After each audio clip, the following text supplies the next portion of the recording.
Hey everybody, I have returned. No progress on this video, however, just a few things I want to show you and something that I'd like to talk about. But as usual, it's around 5 o'clock. The temperature is 51 degrees, humidity is 43%.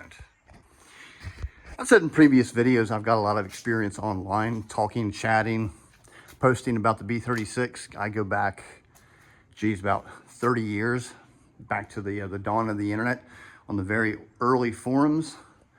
I've been reading about the B-36 just as long, if not longer, collecting artifacts for over 25 years. Needless to say, I know a lot about the B-36. And with that said, there's a lot of things that people say about the B-36 that are just plain dead wrong. Number one at the top of that list is the flight engineer's ability to climb out into the wing and change the spark plugs on the Pratt & Whitney R4360 engines while the B-36 was in flight. That is stupid. And to prove my point, we'll examine a firewall and a fire curtain to show that those areas of the plane are impassable for the human body. Not to mention the engine, the induction system, as well as the exhaust systems would be so hot, they'd be intolerable to change a spark plug or do any kind of maintenance on the engine, especially in flight at 50,000 degrees. Luckily, I've got a B-36 engine nacelle, quick detach bulkhead sitting in my driveway. Probably the only guy on the planet who can say that right now. But this represents the quick detach nacelle. This is the bulkhead right here.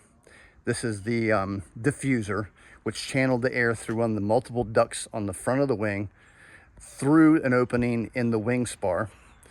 This is where the 4360 would mount here down to about right there. And then you would have your the thing that channeled the hot air from the exhaust system up into the propeller blades, and your spinner would terminate about right there. Maybe just a little bit shorter. I didn't measure the engine. But this isn't the proper orientation for my B-36, the engine facing or pushing.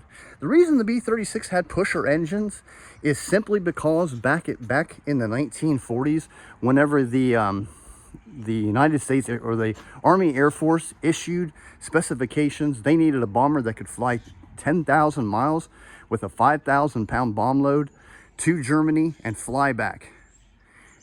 The engineers did everything they could to the B-36 with state-of-the-art aeronautical experience at that time that they could to be able to reach those insanely daunting specifications.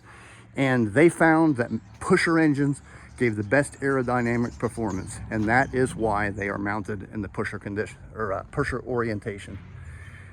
Now, the way the B-36 engines work is you got your wing spar, which is going to be about right there. You're going to have induction tubing, and there's 3 different engines on the B-36 or engine mounting system. The one, because the B-36 had a semi-swept wing, the ones closest to the fuselage are going to have a massive strut system that attached to the back of the spar and went out here. And then the engine mount attached to that and then tapered down here were actually bolted onto the back of the engine like so.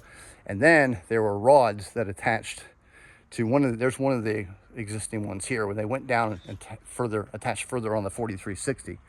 But back here on the other ones, further down the swept wing, you got a little shorter, and the one on the wingtips was about that long. Point being, there's no way to access, from that perspective, the engines, because this is all covered up. These are hatches, so a ground crew can take the channel or the fairings off of the engine and access the alternator, which would have mounted right there. But look, this was all covered up with induction. Big pipes right here, a big huge tube. There's no way. And then of course you got your impeller right there, and you got your ducts. And then there's the wing spar with solid ducts coming through it. And then on the other side of the wing back here, you'd have your huge big openings. but it's impassable. There's no way for anybody to get through this while in flight because, you know, the fairings were about there. It's not possible. So I'll go over here to my technical orders. This is the B-36 erection manual. Earlier I was discussing the mounts that put you right up against the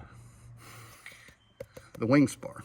This would be the wingtip, the middle one, and then the one closest to the fuselage. And here we are looking at the diffuser, the 4360, and shoot, what is that called? It's the propeller back something. Shame on me for not being able to remember, but anyways, the reason that the flight engineer accessed the wings for the B-36 was to be able to inspect the landing gear, to inspect the fuel tanks or the wing spar, and every engine, including the J-47s, on the opposite side of the wing spar, they had a circuit board, and circuit board had all the relays, it had all the circuit breakers and the stuff like that for the electrical systems on each engine. So there were 6 of those circuit boards. Those circuit boards, of course, you know, had to be maintained. You had to flip your breakers. The reason they put them out by the engine is so they didn't have to run miles of additional cable back to the flight engineer station, which would have probably tripled the flight engineer station's size. Not to mention the extra weight of the cables meant that the wings had to be bigger, and it just snowballs. So that's why the flight engineer